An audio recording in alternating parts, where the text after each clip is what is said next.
இன்றைக்கு 2 வசனங்களை நான் முதலில் வாசிக்க விரும்புகிறேன். 1 கொரிந்தியர் 12ஆம் அதிகாரம் 1ஆம் வசனம் இவ்விதமாய் சொல்லுகிறது. 1 கொரிந்தியர் 12ஆம் அதிகாரம் 1ஆம் வசனம். அன்றியும் சகோதரரே, ஆவிக்குரிய வரங்களை குறித்து நீங்கள் அறியாதிருக்க எனக்கு மனதில்லை. ஆவிக்குரிய வரங்களை குறித்து நீங்கள் அறியாதிருக்க எனக்கு மனதில்லை. 14ஆம் அதிகாரம் 1ஆம் வசனம். அன்பை நாடுங்கள், ஞான வரங்களையும் விரும்புங்கள், விசேஷமாய் தீர்க்க தரிசன வரத்தை விரும்புங்கள். ஆவியின் வரங்களுக்கு என்று 2 அதிகாரங்களை அப்போஸ்தலனாகிய பவுல் எழுதியிருக்கிறார். 1 கொரிந்தியர் 12ஆம் அதிகாரம் முழுவதும் ஆவியின் வரங்களை பற்றி. அதுக்கு அடுத்த அதிகாரம் ஆவியின் கனிகளிலே சிறந்த அன்பை பற்றி 1 கொரிந்தியர் 13 எழுதியிருக்கிறார். 1 கொரிந்தியர் 14 ஒவ்வொரு வரங்களையும் திரும்ப எடுத்து எழுதி வரங்களை எப்படி செயல்படுத்த வேண்டும், என்னென்ன காரியங்களை கவனிக்க வேண்டும் என்பதை குறித்து அவர் எழுதுகிறார். நீங்கள் ஆவியின் வரங்களை பெறுவதற்கும் பெற்றதை எடுத்து பயன்படுத்துவதற்கும் ஆண்டவருக்காக எழும்பி பிரகாசிப்பதற்கும் இந்த 2 அதிகாரங்களை விடாமல் படித்து கொண்டே வாருங்கள். இந்த வரங்களை பெற்றுக்கொள்ள ஒரு அருமையான காரியம் என்னென்னவென்றால், இந்த வரங்கள் மேல ஒரு தாகம், ஒரு வாஞ்சை. ஆண்டவருக்காக நான் எதையாயிலும் செய்யணுமே, உலகத்தில் வாழ எனக்கு ஒரு வாய்ப்பை கொடுத்து ரட்சிப்பை எனக்கு கட்டளையிட்டு தன்னுடைய பிள்ளையாய் மாற்றின அவருக்காக நான் ஏதாவது ஒரு பெரிய காரியத்தை செய்யணும். ஆவியின் வரங்கள் எனக்கு வேணும். வேதத்தில் யாருக்கு வரங்கள் கொடுக்கப்படுகிறது என்று பார்த்தால், தாகமும் வாஞ்சியும் உள்ளவர்களுக்கு தான் கொடுக்கப்படுகிறது. நீதியின் மேல் பசி தாகம் உள்ளவர்கள் பாக்கியவான். விரும்பாத இடத்துல ஆண்டவர் ஒரு நாளும் வரங்களை போய் திணிப்பதில்லை. ஆனால் வாஞ்சி உள்ளவர்களை வந்து தேடி வந்து அவர்களை கொடுக்கிறார். இந்த வரங்களை எல்லாம் பரிசுத்த ஆவியானவர் நமக்கு தந்தருளுகிறார். நம்முடைய ஆண்டவர் ஒரு திராட்சை செடியாய் இருக்கும்போது நாம் அவருடைய கொடிகளாய் இருக்கிறோம். திராட்சை செடியில என்ன சாறு இருக்கிறதோ இடைவிடாமல் அந்த கொடிகளுக்குள் சென்று கொண்டே இருக்கிறது. கிறிஸ்துவோடு நாம் விடாமல் தொடர்ந்து இணைந்திருந்தால், எப்படி செடியோடு கொடி இணைந்து இருக்கும் போது கொடியில் உள்ள உச்சிதங்கள் எல்லாம் சாரெல்லாம் கொடிக்குள்ள இறங்குகிறதோ, அதே போல இடைவிடாமல் நம்முடைய ஆண்டவரிடத்திலிருந்து நமக்குள்ள அந்த தெய்வீக வல்லமை ஆவின் வரங்கள் இறங்கி வரும்போது ஆண்டவருக்கு கனி கொடுக்கிறவர்களாய் இருப்போம். தேவனோடு உள்ள ஆழமான ஐக்கியம் வரங்களை பெற்றுக்கொள்ள அவசியமாக இருக்கிறது. ஒரு நாள் ஞாயிற்றுக்கிழமை பிரசங்கிப்பதற்காக ஆலயத்துக்குள்ளே அவசரமாய் வந்தேன் என்ற என் நேரம் வந்துவிட்டது. அந்த கேட்டுக்கு வெளியில ஒரு சகோதரி, ஒரு 25 அல்லது 26 வயது இருக்கும். முகத்தை பார்த்தால் பேய் அறைந்தது போல இருக்கிறது, ஒரு சோகம் இருக்கிறது, ஒரு துயரம் இருக்கிறது, வாடி இருக்கிறது. அவள் என்னை பார்த்த ஐயா என்று கூப்பிட்டாள். நான் அவசரத்தில் வந்தபடினால், ஏமா வெளியே நிற்கிறவா, உள்ள வந்து உட்காரு என்று சொன்னேன். அவள், ஐயா ஒரு நிமிடம், எனக்கு பயங்கரமான எய்ட்ஸ் நோய், நான் செத்து கொண்டிருக்கிறேன். ஒரு மருத்துவர், ஏலிம் சபைக்கு போனால் உனக்கு ஒரு அற்புதம் நடக்கும் என்ற விலாசத்தை எனக்கு கொடுத்து விட்டார். அந்த டாக்டரால் என்னை குணமாக்க முடியல. வேதம் சொல்லுகிறது, மரணத்துக்காக நியமிக்கப்பட்டவர்களை விடுவிக்க கூடுமானால் விடுவி. நான் சொன்னேன், உள்ளே வந்து உட்காருங்கள். அவள் சொன்னாள், இந்த நோயா இருக்கிறனால எனக்கு உள்ளே வர விருப்பம் இல்லை, பயமா இருக்குது. அந்த வாசல்ல நின்றே ஜெபம் பண்ணினேன். ஒரு வாரமாகவில்லை, மதுரையிலே நான் பேச வேண்டியது இருந்தது. கூட்டங்கள் முடிந்த பிறகு அங்கேயும் ஏதோ ஒரு டாக்டர் ஒரு இளம் பெண்ணை கொண்டு வந்தார். அவளுக்கும் 30 அல்லது 31 வயது இருக்கலாம். கைகளை வைத்து பாரத்தோடு ஜெபம் பண்ணினேன். அவள் அப்படியே சரிந்து மயங்கி விழுந்தாள். திரும்பவும் தூக்கி எடுத்தேன். இந்த சரீரம் என் ஆண்டவர் உருவாக்கிய சரீரம். எய்ட்ஸ் நோயே உனக்குள்ள இருக்க அதிகாரம் இல்லை. இந்த நோயை குணமாக்க என் ஆண்டவர் சிலுவையில் எவ்வளவு ரத்தம் சிந்தினார், எவ்வளவு தழும்புகளை ஏற்றுக்கொண்டார். இந்த சரீரம் என்னுடைய ஆண்டவருடைய ஆலயமாய் இருக்கும்போது, பிசாசே, எய்ட்ஸ் நோயை கொண்டு வந்த சத்துருவே, நீ உள்ளத்தில் இருக்கக்கூடாது. என் ஆண்டவருடைய வாசஸ்தலம். மறுபடியும் கீழே விழுந்தார். ஆண்டவரே, உங்களை குணமாக்குவேன் என்று எவ்வளவு வாக்கு தத்தங்களை கொடுத்திருக்கிறேன், எவ்வளவு தழும்புகளை உன் மேலே ஏற்றுக்கொண்டிருக்கிறேன். மனமிறங்கி குணமாக்கும். ஒரு 5 தடவை திரும்ப திரும்ப அவளுக்காக ஜெபம் பண்ணேன். சென்னை வந்து விட்டேன். 2 மாதம் கழித்து அந்த டாக்டர் எனக்கு ஃபோன் பண்ணி சொன்னார், இப்போ அவளுக்கு எங்கள் லேபில் டெஸ்ட் பண்ணதில் அந்த எய்ட்ஸ் நோய் கூரே இல்லை, ஆண்டவர் குணமாக்கினார். ஆண்டவருடைய நாமத்தில் ஜனங்களை விடுதலையாக்கும்படி நீங்கள் அழைக்கப்பட்டிருக்கிறீர்கள். ஆண்டவருடைய ஸ்தானாபதியாக நீங்கள் அழைக்கப்பட்டிருக்கிறீர்கள். ஆண்டவருடைய ஊழியத்தை தொடர்ந்து அவருடைய அடிச்சுவடுகளை பின்பற்றும்படி நீங்கள் அழைக்கப்பட்டிருக்கிறீர்கள். ஆண்டவருடைய சொந்த பிள்ளைகளாக, அவருடைய வாரிசுகளாக, அவருடைய சுதந்திரங்களாக ஆண்டவர் உங்களை அபிஷேகம் பண்ணி இருக்கிறார். ஆண்டவர் பரலோகத்துக்கு எடுத்துக்கொள்ளப்படும் முன்னாலே சொன்னார், என்னை விசுவாசிக்கிறவர்கள் நான் செய்த கிரியைகளை தானும் செய்வார். இவைகளை பார்க்கிலும் பெரிய காரியங்களை அவன் செய்வான். ஆண்டவருடைய எதிர்பார்ப்பு என்ன?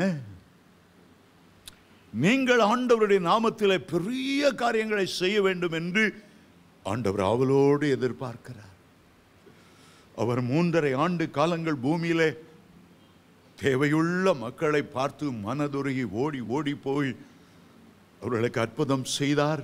குஷ்டரோகிகளை குணமாக்கினார், பிசாசுகளை துரத்தினார், மரித்தோரை உயிரோடு எழுப்பினார். எவ்வளவு அற்புதங்கள்! ஆனால் அவர் பரலோகத்துக்கு போகும்போது அவருடைய உள்ளத்தில் ஏக்கம், நான் செய்த கிரியைகளை யார் தொடர்ந்து செய்வார்கள்? பிதா என்னை வல்லமையினால் அபிஷேகம் பண்ணி கட்டுண்டவர்களை விடுதலையாக்க, சிறைப்பட்டவர்களுக்கு சிறையிருப்பை கூற, குருடருக்கு பார்வையளிக்க அவர் என்னை அனுப்பினாரே. இந்த வேலை யார் தொடர்ந்து செய்வார்?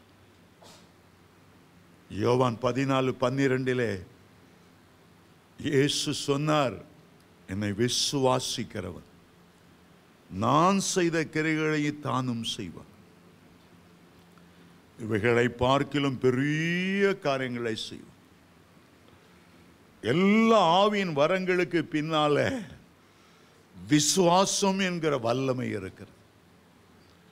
என்னை விசுவாசிக்கிறவன், என்னை விசுவாசிக்கிறவன். நாம ஒரு அடிப்பாட்டத்தில் இருக்கோம். இயேசு செய்த கிரியைகளை நம்ம நினைத்து கூட பார்க்கறதில்லை. அந்த அளவுக்கு நாம் உயர்வோம் என்று எண்ணுகிறதும் இல்லை. ஆனால் அந்த அவிசுவாசத்தை உடைத்து இயேசு சொன்ன வார்த்தையில நம்பிக்கை வைத்து எனக்கு ஆவியின் வரங்களை கொடுத்தால் நான் தாழ்மையோடு நடந்து கொண்டு இந்த தேவை உள்ள மக்களுக்கு விடுதலை கொடுப்பேனே, கேன்சர் நோய் உள்ளவர்களுக்கு குணமாக்குதலை சொல்லுவேனே. எவ்வளவு மக்கள் உண்மையான தெய்வன் யாரு, எங்கே விடுதலை கிடைக்கும், அசுத்த ஆவிகளினாலும் பிசாசு போராட்டங்களினாலும் செய்வினைகளினாலும் வாடி, ஐயோ யாரிடத்துல போனா எனக்கு விடுதலை கிடைக்கும்,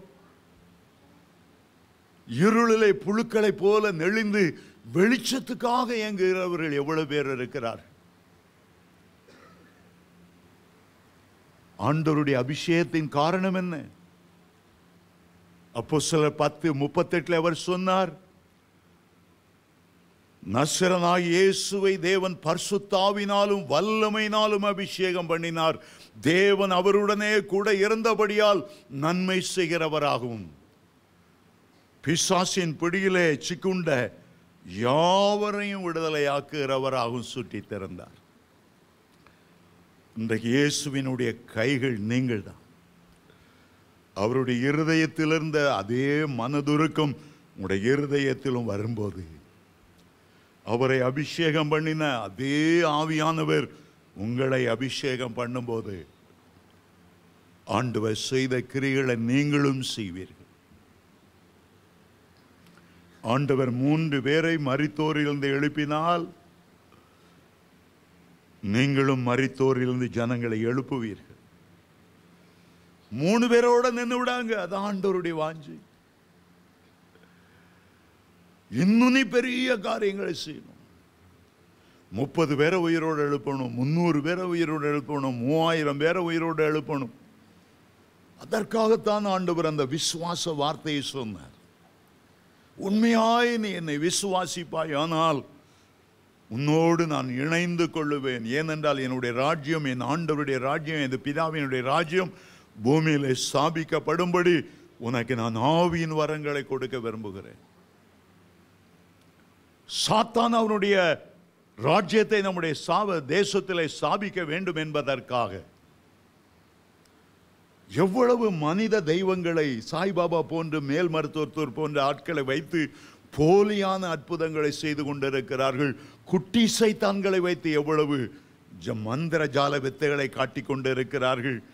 எத்தனை பேருக்குள்ளே ஒரு குறி சொல்லுதலின் ஆவி வந்து போலியான அற்புதங்களை நடப்பித்துக் கொண்டிருக்கிறார்கள். சாத்தான் தன்னுடைய ராஜ்யத்தை கட்ட வேண்டும் என்று அநேகரை பயன்படுத்தி கொண்டிருக்கும் போது, தேவனுடைய பிள்ளைகளாகிய நாம் எவ்வளவு அதிக வைராக்கியத்தோடு அபிஷேகத்தாலும் வரங்களாலும் நிரம்பி ஆண்டவருக்காக எழும்பி பிரகாசிக்கணும். இன்றைக்கு கிட்டத்தட்ட உலகத்தின் முடிவின் எல்லைக்கு வந்துவிட்டோம். சரித்திரம் முடிகிற நேரத்துக்கு வந்துவிட்டோம். இனி ஒரு தலைமுறை பூமியில எழும்புமா என்பது சந்தேகத்துக்குரிய நேரத்துக்கு வந்துவிட்டோம். கடைசி நாட்களில் ஆண்டவர் ஒரு பின்மாறி அபிஷேகத்தை தேசம் எங்கு ஊற்றி கொண்டு இருக்கும் போது, நாம் அதை பெற்றுக்கொள்வது மட்டுமல்ல, எழுந்து பிரகாசிக்க வேண்டியது எவ்வளவு அவசியம். நம்முடைய தேவன் பிதா, குமாரன், பரிசுத்த ஆவியானவர் என்று அழைக்கப்படுகிறார். பிதாவானவர் மனு குலத்துக்கு ஒரு பெரிய நன்கொடையை, ஒரு ஈவை, ஒரு வரத்தை, ஒரு கிஃப்டை கொடுக்கணும்னு விருப்பப்பட்டார்.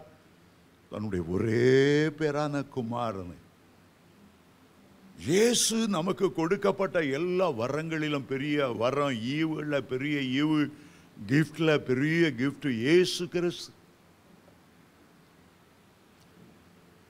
அவர் நமக்கு கிஃப்ட் கொடுத்தார். இயேசுவின் ரத்தம் ஒரு பெரிய கிஃப்ட். இயேசு தருகிற ரட்சிப்பு ஒரு பெரிய கிஃப்ட். அவர் தருகிற நித்திய ஜீவன், அவர் தருகிற சமாதானம், சந்தோஷம் ஒரு பெரிய ஈவு. அவர் கொடுத்த மாபெரும் ஈவு பரிசுத்த ஆவியானவர். பிதாவானவர் குமாரனை ஈவாய் கொடுத்தார். குமாரன் தன்னுடைய சொந்த சரீரத்தையே பிட்டு ஈவா கொடுத்தார், இரத்தத்தை ஈவாக கொடுத்தார், நித்திய ஜீவனை கொடுத்தார், சமாதானத்தை, சந்தோஷத்தை, ஏகப்பட்ட அவர் மூலமாய் கிடைத்த ஆசீர்வாதம் மட்டுமல்ல, பரிசுத்த ஆவியானவரை இயேசு நமக்கு பெற்றுக் கொடுத்தார். ஆவியானவரிடத்திலிருந்து பரிசுத்த வாழ்க்கை, ஆவியானவரிடத்திலிருந்து வல்லமை, ஆவியானவரிடத்திலிருந்து அக்கினி, ஆவியானவரிடத்திலிருந்து ஆவியின் வரங்கள், ஆவியானவரிடத்திலிருந்து 9 ஆவியின் கனிகள் எல்லாம் நமக்கு கிடைக்கிறது. இது ஆவியானவருடைய காலம். கேட்கிற எவனும் பெற்றுக்கொள்ளுகிறான். தாகமாயிருக்கிறவன் என்னிடத்தில் வரக்கடவும். தாகமாயிருக்கிறவனுடைய உள்ளத்தில் ஆறுகளை நான் புறப்பட பண்ணுவேன். வாஞ்சியோடு அர்ப்பணிக்கப்பட்டு ஆண்டவருக்கான எதையாயிலும் செய்யணும். ஆண்டவரோடு ஆழமான ஐக்கியம் வைத்துக் கொள்ளணும். பரிசுத்த ஆவியானவரோடு நிச்சயமாகவே ஆண்டவர் உங்களுக்கு ஆவியின் வரங்களை தருவார். உங்களுக்கு வரங்களை கொடுக்காமல் வேறு யாருக்கு அவர் கொடுப்பார்? நீங்கள் அவருடைய பிள்ளைகள் அல்லவா? பழைய ஏற்பாட்டிலே எலியா மேலிருந்து ஆவியின் வரங்களால கவர்ச்சிக்கப்பட்டு ஒரு மனிதன் தன்னுடைய வயலை, தன்னுடைய தகப்பனுடைய வீட்டை எல்லாவற்றையும் விட்டு 12 ஏர் பூட்டி வயலில் உழுது கொண்டிருந்தவர் அந்த ஏரை முறித்து அந்த மாடுகளை அடித்து ஒரு பிரியாணி போட்டுவிட்டு எலிசாவை பின்தொடர்ந்து வந்தார். அநேக வேத பண்டிதர்கள் சொல்லுகிறார்கள், 14 ஆண்டுகள் ஒரு அடிமையை போல, எஜமானுக்கு ஒரு வேலைக்காரனை போல, ஒரு குருவுக்கு ஒரு சிஷ்யனை போல 14 ஆண்டுகள் வேலை செய்தாராம். ஆனால் அவருடைய இருதய துடிப்பு, இவர் மேல் இருக்கிற ஆவியின் வரத்தை நாம் பெற்றுக்கொள்ளணும். ஒரு நாள் எலியா எடுத்துக் கொள்ளப்பட வேண்டிய நேரம் வந்தது. எலிசாவை கூப்பிட்டார். நான் உனக்கு என்ன செய்ய வேண்டும் என்று விரும்புகிறாய்? எலிசா ஒரு நிமிடம் கூட யோசித்துக் கொண்டிருக்கல. உடனே கணீர் என்று சொன்னார், உண்மையில் இருக்கிற ஆவியின் வரம் இரட்டிப்பாய் எனக்கு வேணும். ஏலியாவுக்கு கொடுக்க பிரியம் இருந்ததோ இல்லையோ எனக்கு தெரியவில்லை. என் அளவு நீ கேட்டா பரவாயில்ல, என்ன 2 மடங்கு கேட்கிற? என்ன குருவை மிஞ்சின சிஷ்யனா பார்க்கணும்னு விரும்புறியா? என் அளவு கேளு, தாரேன். எலிசா என்ன சொன்னார் தெரியுமா? நான் பரலோகத்துக்கு எடுத்துக் கொள்ளப்படும் போது நீ பார்த்தால் உனக்கு கிடைக்கும், இல்லைன்னா ஒண்ணும் கிடையாது. மனப்பூர்வமா ஆசீர்வதிச்சு 2 மடங்கு கேட்கிறியப்பா, 10 மடங்கு தாரேன், ஆண்டவருக்கா ஊழியம் செய். அப்படி சொல்ல மனமில்லை. எடுத்துக்கொள்ளப்பட்டா அப்போ அத்தனை வருஷம் 14 வருஷம் வேலை செய்திருக்கிறாரு. அவருடைய பேரே எலியாவின் கைகளுக்கு தண்ணீர் வார்த்த சாப்பாத்தின் குமாரனாகி எலிசான் தான் பைபிள் எல்லா இடமும் வருகிறது. வரங்கள் பெறுவதற்கு ஒரு விடாமுயற்சி அவசியம். ஆகவேதான் எலியா எங்கே போனாலும் அவரை பின்பற்ற வேண்டும், வரத்தை எப்படியாவது பெற்றுக்கொள்ளணும். அதே ஆசையில் முதல்ல கில்கால் ஆண்டவர் போய் சொல்றார், நீ இங்கே இரு. நான் அங்கே இருக்க மாட்டேன், உம்ம கூடயே வருவேன். ஆண்டவர் என்னை எரிகோ போக சொல்றார், நானும் எரிகோ வருவேன். பெத்தேல் போக சொல்லுகிறார், நானும் பெத்தேலுக்கு வருவேன். யோர்தானுக்கு போக சொல்லுகிறார். யோர்தானின் சமவெளியில 2 பேரும் நின்று கொண்டிருக்கும் போது எலியாவை வரவேற்பதற்கு அக்கினி ரதமும் குதிரையும் இறங்கி வந்தது. காரணம், எலியா தன்னுடைய வாழ்க்கையெல்லாம் தேவனுடைய அக்கினியால நிரப்பி கொண்டவர். ஆகவே இந்த உலக ஆகவே இந்த அக்கினி ரதத்தை குறித்து கவலைப்படாமல் அது மேலே ஏறினார். ஒரு சுழல் காற்று அப்படியே அந்த ரதத்தை தூக்கி சென்றது. பரலோகத்துக்கு போய்விட்டார். போகும்போது எலியா பரலோகத்தை பார்த்து அழுது அழுது சொல்லுகிறார், என் தகப்பனே, இஸ்ரவேலுக்கு ரதமும் குதிரையும் வீரர்களுமாய் இருந்தவரே, புலம்பி கொண்டிருக்கும் போது ஒரு காரியம் நடந்தது.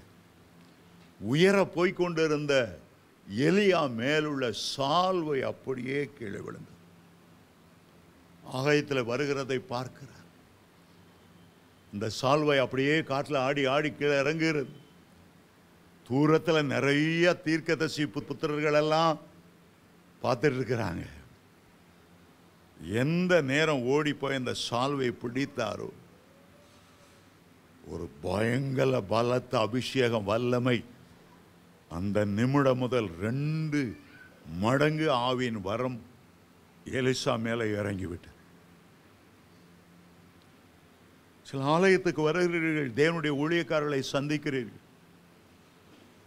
அவர்களோடு ஆழமான ஐக்கியம் வரும்போது, அவர்கள் ஆசீர்வதிக்கும் போது, அவர்கள் மேல் என்ன ஆவியும் வரம் இருக்கிறதோ அது தானாகவே உங்களுக்குள்ளே வந்துவிடும். ஆவியின் வரங்களை பெறணும்னா தேவனுடைய ஊழியக்காரர்களோடு, விசேஷமாய் வரம் பெற்றவர்களோடு, சபையோடு ஒரு ஆழமான ஐக்கியம். 2வதாக நீங்க ஆவியின் வரங்களை பெற வேண்டும் என்றால், ஆண்டவர் எது மேல உங்களுக்கு ஒரு தாகம் இருக்கிறதோ அதை பார்த்துதான் ஆவியின் வரங்களை கொடுப்பார். நீங்க ஒவ்வொரு நாளும் ஆஸ்பத்திரிக்கு போய் வியாதியஸ்தர் மேல் கை வைத்து பாரத்தோடு ஜெபித்து பாருங்கள். 1 மாதம் நீங்க தினந்தோறும் போய் ஜெபம் பண்ணி உங்களுடைய பேர் எழுதி வீட்டில் வைத்து, இந்த வியாதியஸ்தரை சோமாக்கணும், ஆஸ்மா நோய் உள்ளவங்களை சோமாக்கணும், இந்த டயபெட்டிஸ் நோய் உள்ளவங்களை சோமாக்கணும், இந்த பிபி எல்லாம் கர்த்தர் மாற்றணும், கொலஸ்ட்ராலை கர்த்தர் அர்த்தமாக்கணும், எல்லா வேதனையிலிருந்து அவர்களுக்கு ஒரு பாரத்தோடு ஜெபிக்க ஜெபிக்க உங்களை அறியாமலேயே எந்த கரங்களை வியாதியஸ்தர் மேல் வைத்து நீங்க ஜெபித்தீங்களோ அந்த கரத்தில் அந்த சோமளிக்கிற வல்லமை தானாய் வந்துவிடும். பிசாசு பிடித்தவர்களுக்காக, செய்வினைகளை மாட்டிக்கொண்டவர்களுக்காக நீங்கள் பாரத்தோடு ஜெபிக்கும் போது உடைய கைகளில் அந்த வல்லமை இறங்கி வந்துவிடும்.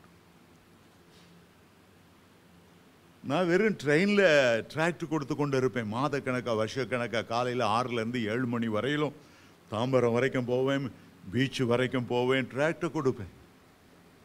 ஆனால் ஒரு நாள் எனக்கு ஒரு அற்புதம். டிராக்டை கொடுக்குறேன், யார் மறு கையிலேருந்து இந்த டிராக்டை வாங்குறாங்களோ சர் என்று ஒரு தேவனுடைய வல்லமை வாங்குறவங்க மேலே போக ஆரம்பித்தது. அதை ஒவ்வொரு நாளும் உணர ஆரம்பித்தேன். அந்த எந்த டச் பண்ணா போதும் கர்த்தருடைய வல்லமை கடந்து போகும். ஆவியின் வரங்கள் ஆண்டவர் உங்களுக்கு தரணும்னா, எதுல உங்களுக்கு பாரம் இருக்கிறதோ அதையே ஆண்டவர் ஆவியின் வரமாக்கி தருவார். 3வதாக, வரங்களை அறிந்து கொண்டு அதற்காக உபவாசம் பண்ணி பரலோக கதவை தட்டி, உமக்கு ஊழியம் செய்ய விரும்புகிறேன் ஆண்டவரே, எனக்கு தீர்க்கதரிசன வரம் இருந்தால் எவ்வளவு நன்றாய் இருக்கும், என் கைகளை கொண்டு அற்புதங்களை செய்தால் ஜனங்கள் உம்பக்கமாய் வருவார்களே. உபவாசமும் ஜெபி ஆண்டவர்கிட்ட விசுவாசத்தோடு கேட்கும்போது ஆண்டவர் அந்த வரத்தை தருவார்.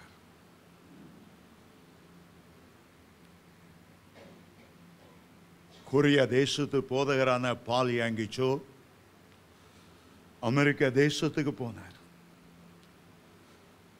பாவம் பெருகின இடங்கள் பக்கமாய் போனார். எங்க பார்த்தாலும் சூதாட்டம், எங்க பார்த்தாலும் நைட் கிளப், எங்க பார்த்தாலும் ஆபாச நடனம்.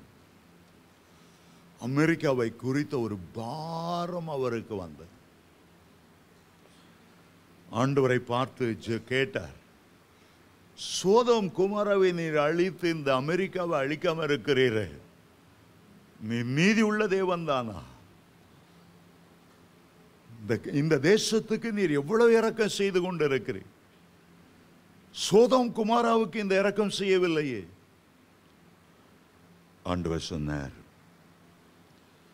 இங்கே நீதிமான்கள் இருக்கிறார்கள், இங்கே ஜெபிக்கிறவர்கள் இருக்கிறார்கள், ஆத்துமா பாரமுள்ளவர்கள் இருக்கிறார்.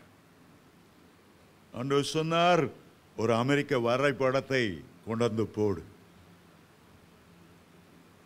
அவர் தன்னுடைய அறையிலே ஒரு அமெரிக்க வரைபடத்தை கொண்டு வைத்தார், மேப்பை வைத்தார். உன்னுடைய கையை நீட்டு, உன்னுடைய கையை நான் நடத்த போகிறேன். ஆண்டவர் அந்த விரலை நடத்தி கொண்டே வந்து ஒரு இடத்துல அந்த விரலை நிற்கும்படி செய்தார். இந்த இடத்திலிருந்து ஒரு பெரிய எழுப்புதல் உண்டாகும். இந்த இடத்தில் அநேகர் ரட்சிக்கப்படுவார்கள். இந்த இடத்துல தொடர்ந்து ஒரு அக்கினி பற்றி எரிந்து கொண்டே இருக்கும். அவர் அந்த இடத்தை குறித்து கொண்டார். ஒரு சில நாட்களுக்குள்ளே ஒரு பாஸ்டர்ஸ் மீட்டிங் அமெரிக்காவில் நடத்த வேண்டியது இருந்தது. அவர்கள் மத்தியில் நின்று பிரசங்கிக்கும் போது ஆண்டவர் இந்த பென்செகோலா என்ற இடத்தை சுட்டி காண்பித்தார். இந்த பென்செகோலா பகுதியில் பிரவுன்ஸ்வில் அந்த இடத்திலிருந்து ஒரு அக்கினி மூழும் என்று ஆண்டவர் பேசினார். எல்லாரும் அதை கேட்டுக்கொண்டிருந்தார்கள். ஒருவர் அல்லேலூயா என்று குதித்து துள்ளினார். காரணம், அவர் இருக்கிற இடம் அந்த பென்செகோலா. ஆண்டவரே, அந்த எழுப்புதல் என்னிலிருந்து ஆரம்பமாகாதா? என்னிலிருந்து அந்த அபிஷேக ஊற்றுகள் புறப்படாதா? அந்த ஜீவ நதி பரலோகத்திலிருந்து எனக்குள்ளே இறங்கி வந்து ஆண்டவரை என்னை பயன்படுத்த மாட்டீரா? ஆண்டவர் அன்றைக்கு அவரை நிரப்பினார். ஒரு சாதாரணமாக தந்தைகள் தினம் என்று அழைக்கப்படுகிற ஒரு தினத்திலே ஒரு பேச்சாளனை ஒரு சுவிசேஷரை பிரசங்கம் பண்ண கூப்பிட்டார். அவர் பிரசங்கம் பண்ணி கொண்டு இருந்த போது திடீரென்று வானம் திறந்தது, பரலோகம் திறந்தது. எல்லார் மேலும் தபா தபா தபா தபா என்ற ஒரு அக்கினி.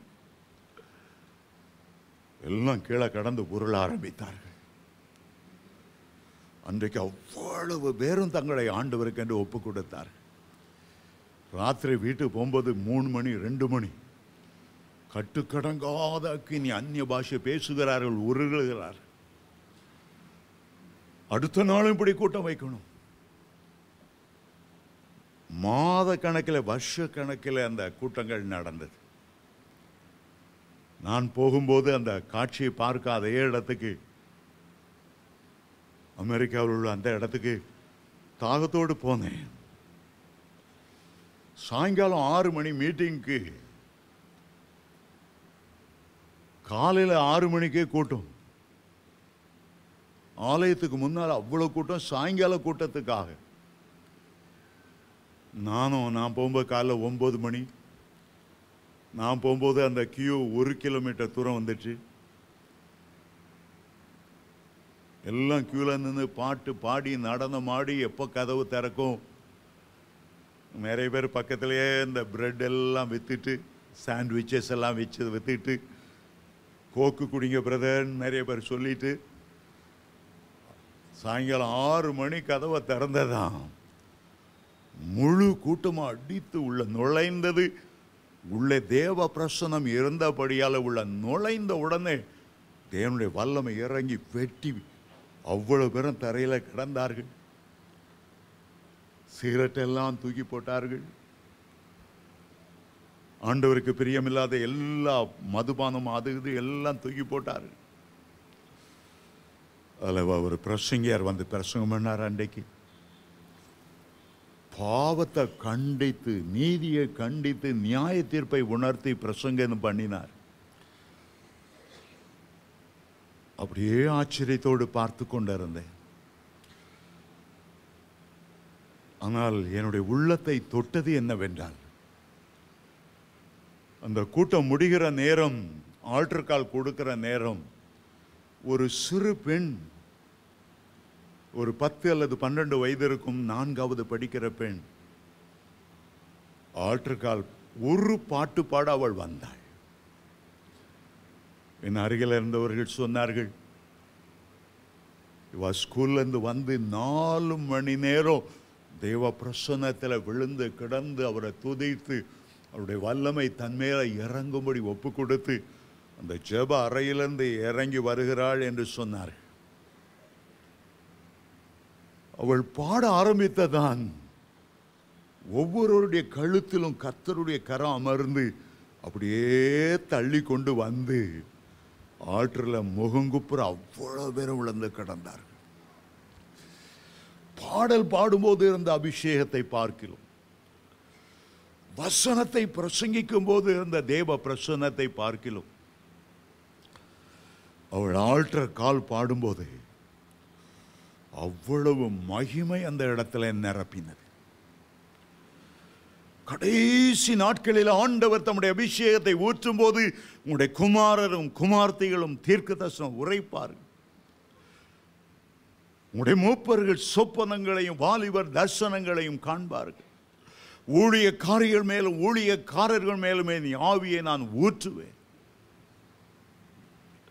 தாவீதின் குடும்பத்தார் மேலும் எருசலேம் குடிகள் மேலும் என் கிருபையின் ஆவியையும் விண்ணப்பத்தின் ஆவியும் ஊற்றுவேன்.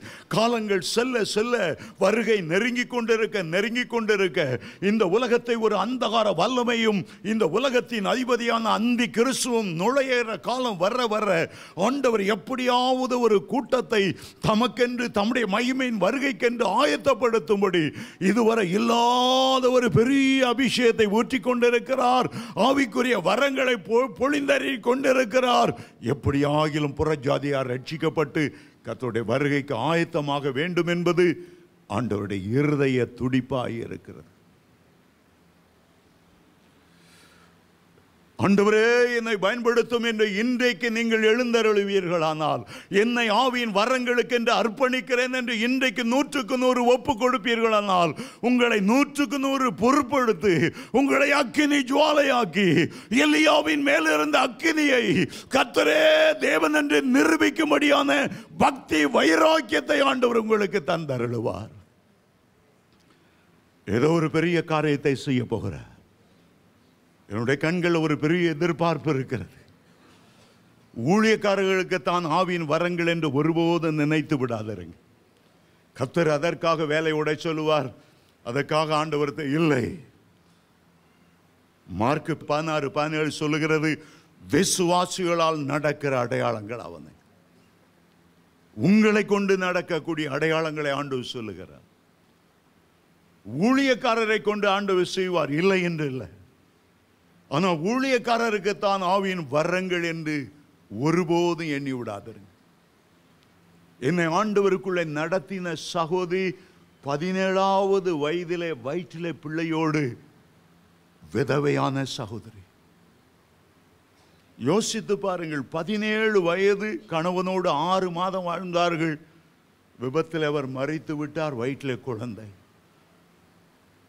இளம் விதவை எப்படி வெளியே போய் ஊழியம் செய்ய முடியும்? அவர்கள் ஜெபித்த போது வல்லமையான தீர்க்கதரிசன வரத்தை ஆண்டவர் கொடுத்தார். வீட்டுக்கு வருகிற பால்காரி, கீரைக்காரி, துணி அயன் பண்றவன் எல்லாரையும் ஆண்டவர்களை நடத்தி விடுவார்கள். அவனுடைய அந்த ரங்கங்களை சொல்லுவார்கள். அவர்களுக்கு பெண் குழந்தை பிறந்தது, படிக்க வைத்தார்கள், டீச்சர் ஆனார்கள். ஒரு வக்கீலுக்கு கட்டி கொடுத்தார்கள். அந்த வக்கீலுடைய கட்சிக்காரர் கேஸுக்காக வரவங்க அவ்வளவு பேருக்கும் காப்பியை கொடுத்து 10 நிமிஷம் பக்கத்தில் நின்று ஆண்டவர்களை நடத்தாம விடவே மாட்டாங்க. அந்த தீர்க்கதரிசனம் அவ்வளவு வல்லமையுள்ளதாக இருந்தது. நான் குடிகாரனாய் வாழ்ந்த போது என்னை சந்திக்க வந்த அப்போது அவர்களுக்கு 65 வயது. லாட்ஜில் பேச்சுலர்ஸோட தங்கியிருந்த என்னுடைய அறை கதவை தட்டினார்கள். குடித்து வெறித்து இருக்கும்போது கதவை திறந்ததான். ஏன் தம்பி, உன்னுடைய முகம் பேய் அறைந்தது போல இருக்கிறது, ஏன் இவ்வளவு துக்கத்தோடு இருக்கிறாய்? கவலையும் கண்ணீரும் நிறைந்த அந்த உலகத்தில் இயேசு கிறிஸ்து ஒருவர் தான் உன் பிரச்சனையை மாற்றக்கூடியவர். அவர் ஒருவர் தான் உன்னுடைய துக்கத்தை சந்தோஷமாய் மாற்றக்கூடியவர். அவருடைய கரம் குறுக்கிடட்டும். அந்த அறைக்குள்ளே வந்து ஒரு ஜெபம் பண்ணினார்கள் பாருங்கள், என்னால் மறக்கவே முடியாது. இளம் விதவை என்று முறுமுறுத்து போய் மூலையில் உட்காரல்ல, ஏன் ஆண்டவரே என் கணவனை எடுத்துக்கொண்டே உமக்கு அறிவில்லையா, கண்ணில்லையா, இரக்கமில்லையா, கேள்வி கேட்டுக்கொண்டு இருக்கவில்லை. நான் பயன்பட வேண்டும் என்று ஜெபம் பண்ணின போது ஆண்டவர் அந்த வரத்தை கொடுத்தார். அன்றைக்கு அவங்க சொன்னாங்க, ஆண்டவர் உன்னை சுவிசேஷனாய் தெரிந்து கொண்டு உலகத்தின் பல தேசங்கள் கொண்டு செல்ல இருக்கும்போது நீ ஏன் அற்பத்தனமான பாவ கண்ணிக்குள்ளே சிக்கி கிடக்கிறாய்? அந்த தீர்க்க தரிசனம் வரும்போது தரையில தொப்பென்று விழுந்து விட்டேன், தரையில உருள ஆரம்பித்தேன். அன்றைக்கு ஆண்டவர் என்னை தொட்டார். அந்த டிப்ரெஷன், எனக்குள்ள ஒரு டிப்ரெஷன் என்னை வாட்டி வதைத்து கொண்டு இருந்தது. அந்த டிப்ரெஷன் என்னை விட்டு வெளியே ஓடுகிறதை உணர்ந்தேன். என்னுடைய இருதயத்தின் பாரங்கள் விலகுகிறதை உணர்ந்தேன். 65 வயது மூதாட்டி. நீங்கள் எந்த வயதாக இருந்தாலும் அது ஆண்டவருக்கு பிரச்சனை அல்ல. உங்கள் ஒவ்வொருவரையும் பயன்படுத்த ஆண்டவர் விரும்புகிறார். ஹல்லேலூயா, ஹல்லேலூயா. அருமையான தேவனுடைய பிள்ளைகளே, பாலியங்கி சோவுக்கு அந்த தீர்க்கதரிசன வரத்தை கொடுத்திருந்ததினாலே அவ்வளவு எழுப்புதலை அந்த பென்சகோலா என்ற இடத்துல ஏற்படுத்தும்படி கர்த்தர் அவரை பயன்படுத்தினார். உலகத்தார் ஆவியின் வரம் என்று நாம் சொல்லுகிறோம். இந்து புராணங்களை பார்த்தால் அங்கேயும் அவர்கள் வரங்கள் என்று சொல்லுகிறார்கள். பல முனிவர்கள், பல ரிஷிகள், பல சாதுக்கள், சன்னியாசிகள் மாத கணக்கில் தவம் இருந்து இறைவனை நோக்கி தவம் இருந்து அரிய பெரிய காரியங்களை செய்யணும். கூடு விட்டு கூடு பாயணும். மரித்த ஒரு பசுக்குள்ள பூந்து அதை உயிரோடு எழுப்பிடணும். மனிதனை அப்படியே சிலையாய் நிற்க செய்யணும். உட்கார்ந்து இருக்கிற இடத்த விட்டு எழும்ப செய்யாம அப்படியே உட்கார்ந்தபடி கம் போட்டு ஒட்டி வைக்கிற நிறைய வித்தைகள் எல்லாம் நான் சிறுவனாய் இருக்கும்போது வரத்தை பற்றி ஒரு கதையை கேட்டேன். ஒரு பக்தன் எத்தனையோ நாட்கள் வரத்துக்காக தவம் இருந்து கொண்டே இருந்தானா. கடைசியில் இறைவன் தோன்றினார். பக்தா, உன் பக்தியை யாம் மெச்சினோம். நீ வேண்டுவது என்ன? இறைவனை பார்த்து, இறைவா, நான் தொட்டதெல்லாம் பொன்னாகணும். தந்தோம் இறைவன். ஒரு ஓடி போய் மைக்க தொடுறாரு, டேபிளை தொடுறாரு, எதை தொட்டாலும் கோல்டா மாறிட்டே இருக்கு. வீடு பூரா அவ்வளோ கோல்டு. இப்ப பசிச்சுது, சாப்பிடலான்னு சாப்பாடை தொட்டா அதெல்லாம் பொண்ணா மாறிச்சு. பசிக்குது, தாங்க முடியல. ஓடி போய் அம்மா பசிக்குதா மனைவியை தொட்டாரோ இல்லையோ, பொச்சிலையா மாறிட்டான். கடைசியில் வரம் பெற்ற பக்தன் பட்னி கிடந்து பரதாமா சத்தானாம். எனக்கு சின்ன பிள்ளையில அப்படி ஒரு ஆசை. நான் தொட்டது பொண்ணாக வேண்டாம் ஆண்டவரே, சாக்லேட்டா மாறினா போதும். உண்மையா முழங்கால் போட்டு ஆண்டவர்கிட்ட கேட்டிருக்கேன். சர்ச்சில் நல்ல அழகாக பெயிண்ட் அடித்து வெள்ளை மஞ்சள் பெயிண்ட் இருக்கும். எல்லாம் பால் கட்டியாக மாறினா எவ்வளோ நல்லா இருக்கும். அப்படிப்பட்ட ஒரு ஆவியின் வரம் தரக்கூடாதா?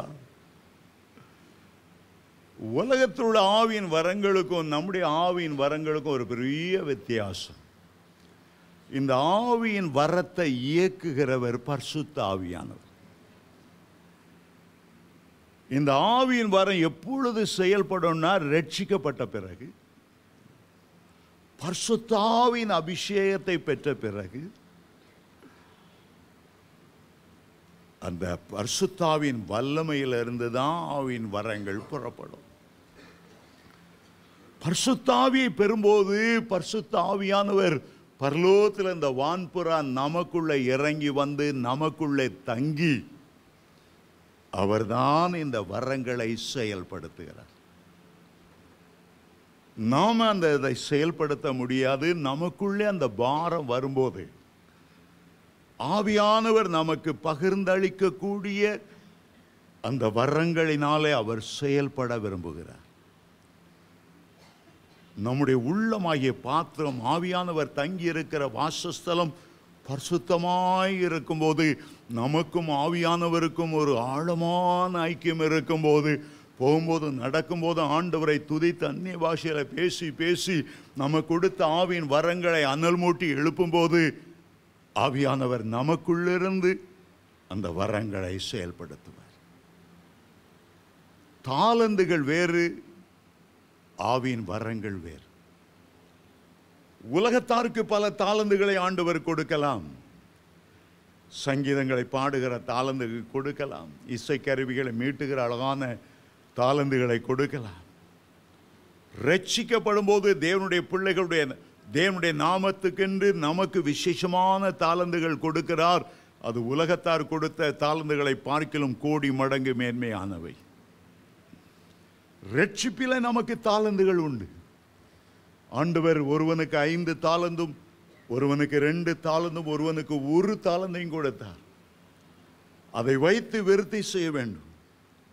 அதை வைத்து ஆத்துமாக்களை ஆதாயம் பண்ணணும். அதை வைத்து ஆண்டவருடைய நாமத்துக்கு மகிமை கொண்டு வரணும்.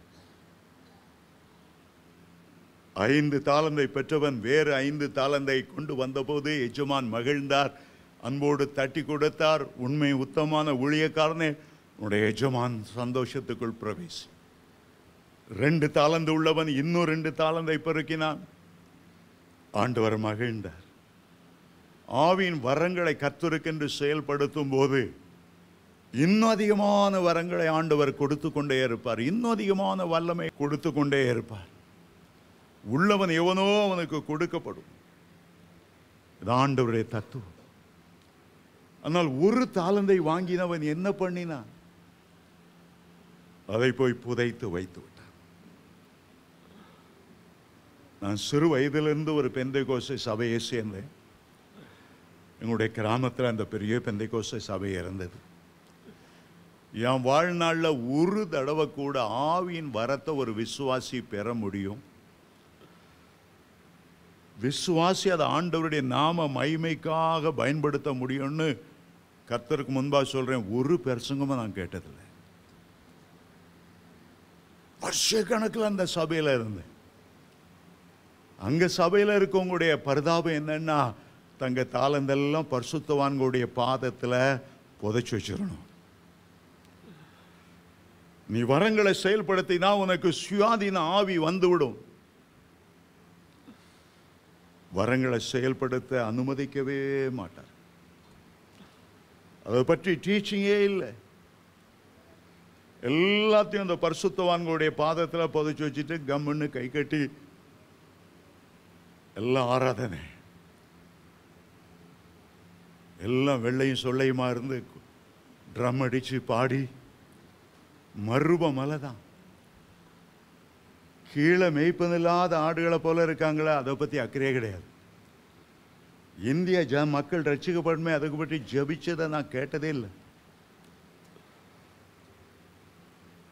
மறுப மலையில கூடாரம் போடணும்னு பேதுரு விரும்பினார். ஆண்டவர் அனுமதிக்கல. கீழே இருக்க மேய்ப்பதில்லாத ஆடுகளை பார். நீயே 4 சுவருக்குள்ள கூட்டடிச்சு பிரியாணியே தின்னுட்டு இருக்கீங்க. ஒரு வேளை சாப்பாடு இல்லாமல் பசியாக இருக்கிற நிலைமை என்ன? இயேசு அறியாத திரளான வலது கைக்கும் இடது கைக்கும் வித்தியாசம் அறியாத ஜனங்களுடைய நிலைமை என்ன? ஆவியின் வரங்கள் ஆண்டவர் எதற்கு தருகிறார்? நரகத்துக்கும் பாதாளத்துக்கும் போகக்கூடிய எளிமையான மக்களை விடுவித்து பரலோக பாதையில கொண்டு வரணும். அதற்காகத்தான் ஆண்டவர் ஆவியின் வரங்களை கொடுக்க. உடைய நோக்கம், எனக்கு ஆவியின் வரம் தந்தாத்தான் நான் கொடி கட்டி பறக்க முடியும், எனக்கு ஒரு பேர்ப்புகள் உண்டாகும், எல்லா ஜனங்களும் அந்த வரங்களை தேடி என் வீட்டுக்கு வருவாங்க, நான் ஒரு பெரிய ஆளாகணும்னு நினைச்சு வரம் கேட்டா உன் நோக்கமே தப்பு. வரங்கள் உன் பேர் புகழுக்காக அல்ல. பணமும் பொருளும் உன் பின்னால வரணும், மந்திரிமார் கைகட்டி வரணும், அதற்காக ஆண்டவர் வரம் தருகிறதல்ல. வரம் கொடுத்தவர் உனக்காக சிலுவையில் அறையப்பட்டவர், அவருடைய இரத்தத்தினால உன்னை கழுவினவர், உன்னை மீட்டெடுத்தது போல எல்லா மக்களையும் மீட்டெடுக்கணுங்கிற ஒரு தாகம் உள்ளவர். ஆகவே நீங்கள் வரத்தை கேட்கும்போது ஆண்டவர்கிட்ட சொல்லுங்க, நீ எவ்வளவு வரங்களை தந்தாலும் உமக்கு முன்பா தாழ்மையோடு நடந்து கொள்வேன். ஊழியர்களுக்கு முன்பு, விசுவாசிகளுக்கு முன்பு மிகுந்த மனத்தாழ்மையோடு நான் நடந்து கொள்வேன். என்னை ஜனங்கள் மத்தியில் நான் காண்பிக்க மாட்டேன். என்னுடைய ஆண்டவரை நான் உயர்த்துவேன். என் ஆண்டவருக்கு மகிமை கொண்டு வருவேன். அந்த எண்ணத்தோடு ஆவின் வரங்களை நீங்க கேட்டீங்கன்னா நிச்சயமாய் கர்த்தர் ஆவின் வரங்களை நிறைவாய் உங்களுக்கு தருவார். ஆத்துமாக்கள் ரட்சிக்கப்படணும், நான் ஜனங்களுக்கு நன்மை செய்யணும், கர்த்தரே தேவன் என்று நிரூபிக்கணும், சாத்தானுடைய கோட்டையை நான் தகர்க்கணும், எங்க தேசத்தில் ஒரு எழுப்புதலை கொண்டு வரணும், புறஜாதி மக்கள் திரளாய் என் ஆண்டவரை சேர்க்கப்படணும். ஏசாயா ஒரு பெரிய தீர்க்கதரிசியாய் ஆவின் வரங்களோடு எழும்புவதற்கு முன்பு ஒரு நாள் ஆலயத்துக்கு வந்தார். ஆண்டவர் உயரம் உன்னதமான சிங்காசனத்தில் வீற்றிருக்க கண்டார். அருகிலே சேராபீன்கள் நின்று கொண்டிருந்தார்கள். ஆண்டவரை விட்டு ஒரு நிமிடம் தன்னுடைய முகத்தை திருப்பி அந்த சேராபீன்களை கண்டவுடனே அந்த சேராபீன்கள் என்ன செய்தது? 2 செட்டைகளால் முகத்தை மூடிக்கொண்டது. எங்க முகத்தை பார்த்து பெரிய ஆராய்ச்சி பண்ணாண்டான் ஏசாயா. எங்க முகத்தை பார்த்து இது ஆணா பொண்ணா, என்ன ஏஜி, கண்ணு என்ன கலர், மூக்கு எப்படி இருக்கு, கிளி மூக்கா சப்ப மூக்கா, உன் கண்கள் கர்த்தரையே பார்க்கட்டும்.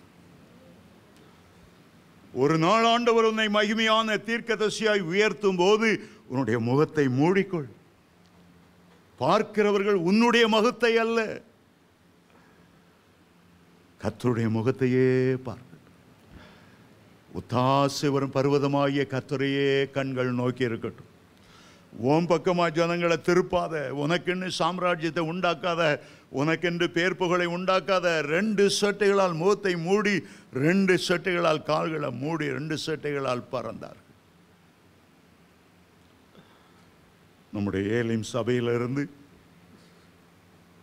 ஒரு 7 வயது உள்ள வாலிபன் திருப்பத்தூருக்கு போய் 21 நாள் உபவாசம் பண்ணும்படி போனான்.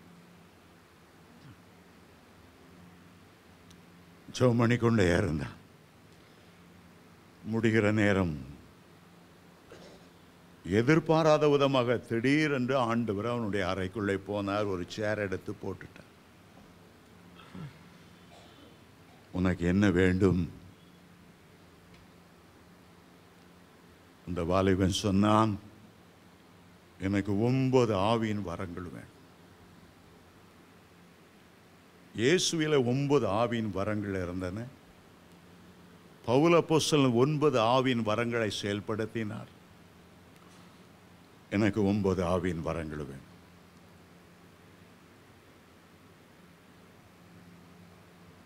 ஆண்டவர் கேட்டார், நான் வேண்டாமா? வரங்களை பார்க்கிலும் என்னை அதிகமாய் நேசிப்பாயா? ஆண்டவர் சொன்னார், 9 வரமும் தந்தா உன் நிலைமை என்னாகும்னு எனக்கு தெரியும். உன்னால் பேலன்ஸ் பண்ண முடியாது.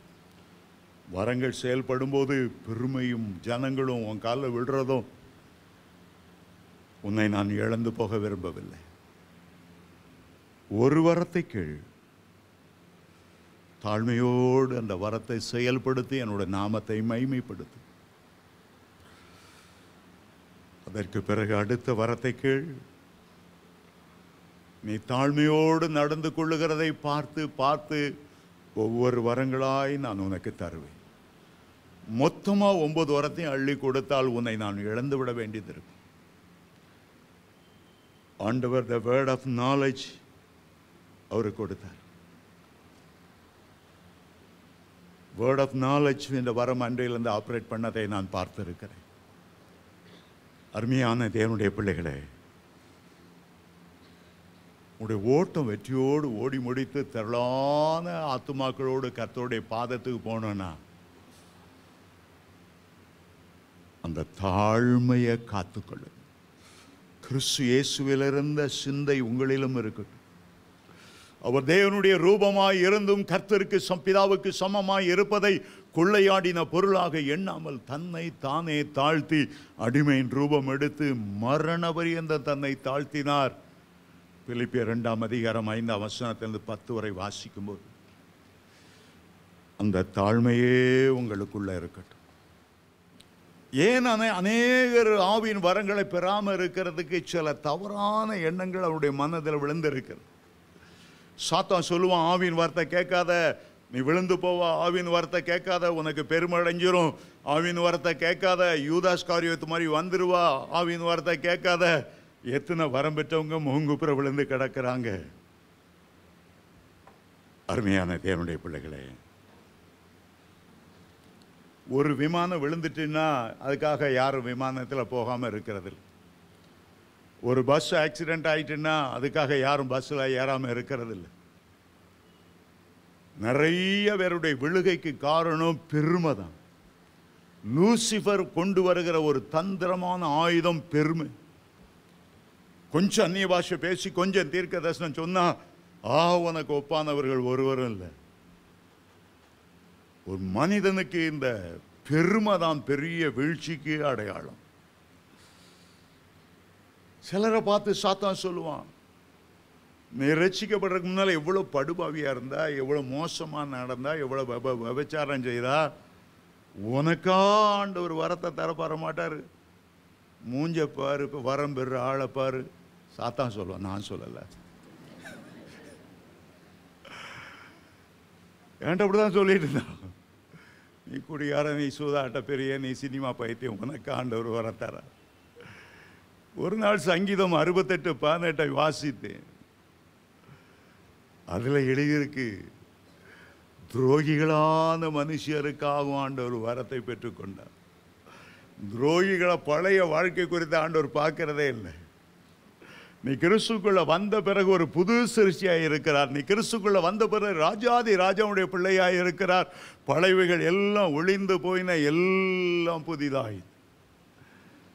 மகிழ்ச்சியோடு தாம் பிள்ளைகளுக்கு ஆவியின் வரங்கள் அவர் தருவார்.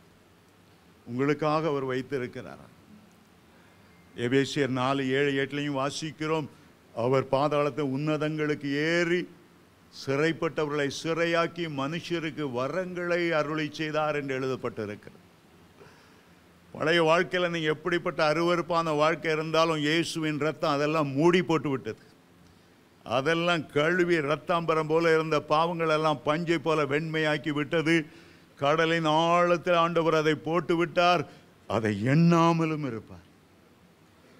அவர் எண்ணாமலும் இருப்பார். அவ்வளவு தயவு பெருத்தின தயாள நிதி அவர். அவர் சாத்தான் எந்த அக்யூஸ் பண்ணாலும் நம்பாதுங்க. சாத்தான் கொண்டு வருகிற அடுத்த என்ன என்றால், வரங்கள் எல்லாம் அது அப்போஸ்தலர் காலத்தில் நடந்துச்சு. இந்த 20ஆம் நூற்றாண்டா அப்படி வரமே கிடையாது. அது ஏதோ 1-2 பேரை தான் கொடுப்பார். வரங்கள் ஒளிந்து போய்விட்டன. சிலர் சொல்லுவாருங்க, 1 கொரிந்தியர் 13ஆம் அதிகாரம் கடைசியில் நீங்கள் வாசிக்க இல்லையா, தீர்க்க தரிசனமானாலும் ஒளிந்து போ, அறிவானாலும் ஒளிந்து போ. அதெல்லாம் ஒளிஞ்சு போச்சு. தேவனுடைய பிள்ளைகளை, கர்த்தருடைய வருகை பரியந்தம் ஆவியானவர் நம்முடைய மத்தியில் இருப்பார்.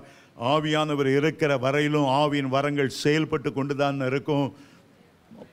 அப்போஸ்தல நாட்களோடு சபை முடிவடைந்து விடவில்லை. இன்றைக்கும் சபையை பூமியில் வைத்திருக்கிறார். தம்முடைய மனவாட்டியை வரங்களினாலும் வல்லமையினாலும் அபிஷேகம் பண்ணுகிறார். எந்த வரமும் ஒளிந்து போவதில்லை. அப்படின்னா 1 கொரிந்தியர் 13 தீர்க்க தரிசனமானாலும் ஒளிந்து போ, அந்நிய பாஷையானால் ஒளிந்து போன்னு எழுதியிருக்கிறத, ஆமாம், பரலோகத்துக்கு போன உடனே அது ஒளிந்து போ. பரலோகத்துக்கு போன பிறகு வரங்கள் செயல்பட வேண்டியதில்லை. கர்த்தர் நேருக்கு நேராக நம்ம முன்னால் இருப்பார். அந்த மகிமை நிரப்பி கொண்டு இருக்கும். ஒளிந்து போகும், பரலோகத்தில் ஒளிந்து போகும். ஆனால் பூமியில் ஆவியானவர் இருக்கிற வரையிலும் வரங்களும் கிருபை வரங்களும் செயல்பட்டு கொண்டே இருக்கும். ஆவியானவர் நிலை கொண்டு இருப்பார். ஆமென். ஹல்லேலூயா, ஹல்லேலூயா. இன்னும் சிலர் கேட்பாங்க, நம்ம இந்த வரத்தை கேட்குறோம், பரிசுத்தாவியை கேட்குறோம், இந்த வஞ்சக ஆவி அந்த நேரம் உள்ள நுழைஞ்சிட்டா என்ன பண்றது? பிசாசுகள் உள்ள நுழைஞ்சிட்டா, குட்டி சைத்தான்கள் நுழைஞ்சிட்டுனா, நம்ம ஆவியின் வரத்தை கேட்டால் அது நுழைஞ்சிட்டேன்னா என்ன ஆகும்? ஆண்டவர் இயேசு அதற்கு ஒரு அழகான பதில் சொன்னார். லூக்கா 11 அதிகாரம் 11-13 ஆண்டவர் சொல்கிறார், ஒரு தகப்பன், ஒரு அன்புள்ள தகப்பனை பாருங்க, அவன்கிட்ட பிள்ளை வந்து அப்பத்தை கேட்டா அந்த தகப்பன் கல்லை கொண்டு கொடுப்பானா? மீனை கேட்டால் பாம்பை பிடிச்சி தின்னு, நல்ல பாம்பை கருணாக பாம்பை கொடுத்து தின்னுன்னு சொல்லுவானா? அல்லது முட்டையை கேட்டால் தேளை கொடுப்பானா? நீனையோ உன் பிள்ளைக்கு அப்படி அப்படி கொடுக்க மாட்டான். பரமபிதா எவ்வளோ அன்புள்ள வேறு, அவர்கிட்ட போய் நீ பரிசுத்தாவியை கேட்கும்போது, நீ வரங்களை கேட்கும்போது அவர் எப்படி உனக்கு சாத்தானை கொடுப்பார்? உங்களுடைய உள்ளம் கழுவப்பட்டு கர்த்தருடைய சமூகத்தில் ஏந்தும் போது ஒரு நாளும் சாத்தானில் அருகிலே வர முடியாது. ஏனென்றால் நீ தேவனுடைய பிள்ளை, கர்த்தர் உன் மேல வைராக்கியமாய் இருக்கிறார். உன்னை தொடுகிறவன் அவருடைய கண்மணியை தொடுகிறான். சாத்தான் உன்னை தொடுவதற்கு ஒரு நாளும் ஆண்டவர் அனுமதி கொடுப்பதில்லை. ஹல்லேலூயா. வரங்களை ஆண்டவர் நமக்கென்று வைத்திருக்கிறார். 2 தீமோத்தேயு 1:7 சொல்லுகிறார், தேவன் நமக்கு பயமுள்ள ஆவியை கொடாமல் பலமும் அன்பும் தெளிந்த புத்தியுள்ள ஆவியையே கொடுத்திருக்கிறார். தேவன் நமக்கு அப்பா பிதாவே என்று அழைக்கக்கூடிய புத்திர சுவியார் ஆவியையே கொடுத்திருக்கிறார். உங்க மேல ஆவியின் வரங்கள் இப்பொழுது இறங்க போகிறது.